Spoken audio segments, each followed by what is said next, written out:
What's going on, everybody? It's your boy C-Zar with C-Zar Gets Crypto, and we are talking about Bitcoin Cash today. Shout out to the Dragon Clan, the House of the Dragon Riders, and the Dragon Slayers. Although right now I would say we're not slaying a dragon, we might be letting it rest, get well, and potentially riding the red dragon down.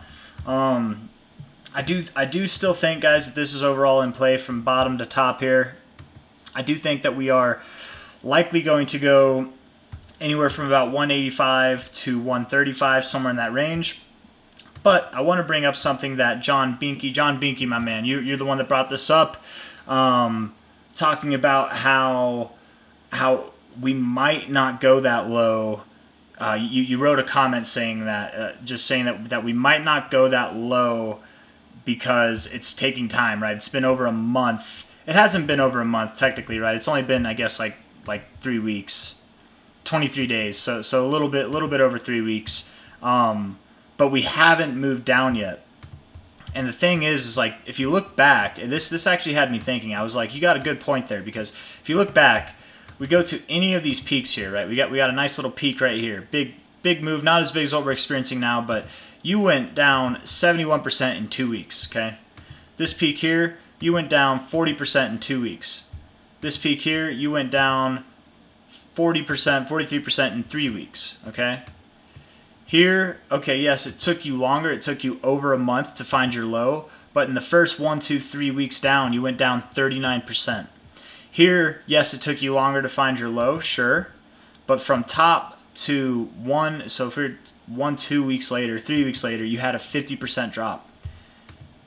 Here, a little bit longer to find your low, but after the third week, you were down 47%, right? So what I'm getting at is the point that John was making, is that we've been doing this now for 3 weeks. It's been a while, and all we're down right now is 29%, which is uncharacteristic for Bitcoin Cash. That's not generally how it moves, actually. Like it tends to actually have more resolution, more resolve, more of a retracement by now than it is. Like, it normally has more of a retracement by now than it is currently experiencing right now. I don't know how to phrase that, but I mean, you can go back any point in time in history. I was looking at it today, actually, and because I was like, this is kind of a good point, actually. The only time that Bitcoin Cash after like 3 weeks didn't move down past 40% was right back here. Which, Senior Scientist, you were the one that made a comment about this, saying that this is a very similar move to this one over here.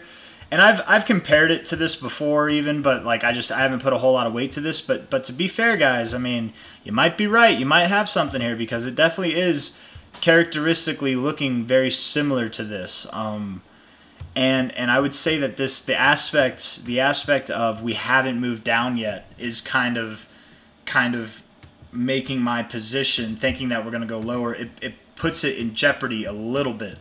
I would say, I still would think that we would go to the 382, around $200, but where I wasn't putting too much weight on this level before, I still, I was saying that we should watch it.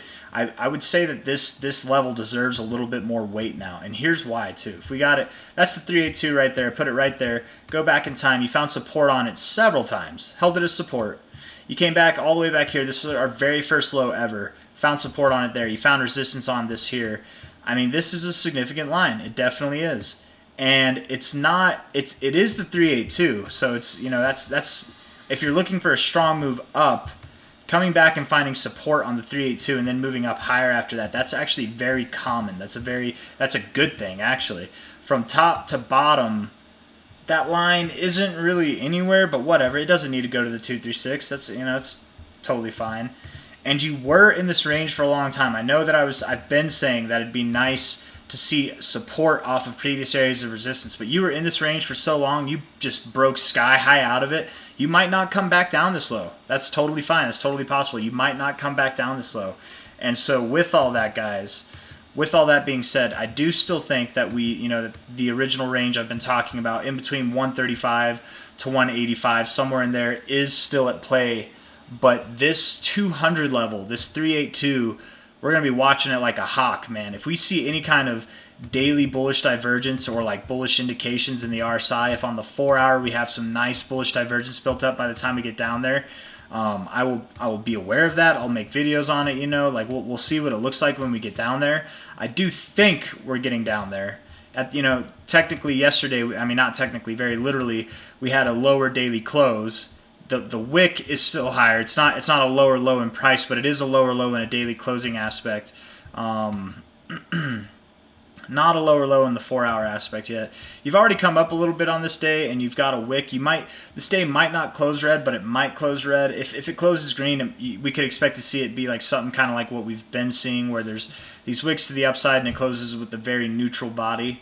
If not, this could be a red day. We are coming to the end of the week. We only have 19 hours and 38 minutes left in this week, so I would expect sometime through the next week we're going to see some more resolve to the downside. But maybe that resolve only takes us to about $200. Maybe it's not as low as I've been expecting. I want to see if there's not really any fibs down there. The 1886 kind of in that area, but I don't know. Okay, yeah, kind of. Look at this. So we from bottom to top here, the way that I'm drawing this is kind of like an extension, right? So we take the low from this range to the recent top afterwards.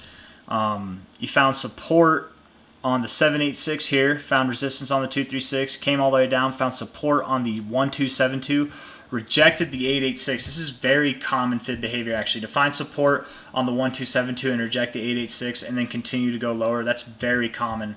And where you would go lower would be to the 1618 to the 1886. At the moment, I would say there's more weight on the 1618.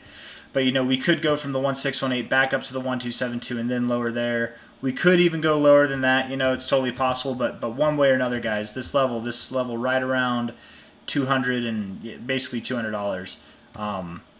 We got to be watching this like a hawk, because and maybe we'll watch it like a hawk and price will meander its way down there and then eventually just straight down. But I don't know. It's something. It's definitely something that I want to pay attention to. Don't disregard it. I don't want to disregard it. And yeah, that's kind of all I gotta say about that. Sorry if I got a little confusing there at the end. I feel like I lost my words, but ultimately, what I'm trying to say, guys, is I'm still bearish to the original price targets I've had in mind. But I would definitely say that we need to focus on this area for sure. See how we interact with it, because that could be very telling if we're going lower or if it's go time, man.